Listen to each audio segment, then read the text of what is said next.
Welcome back to another technical deep dive here in the debug zone.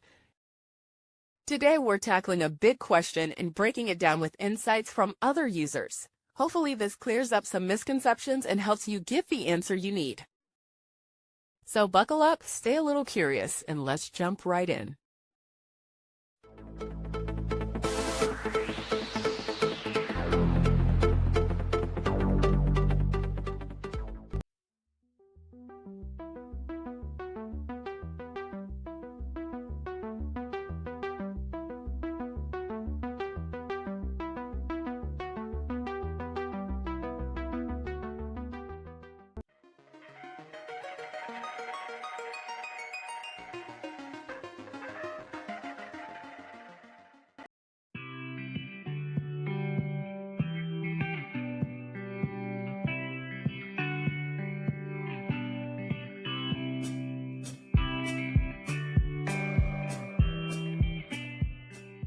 And that's a wrap.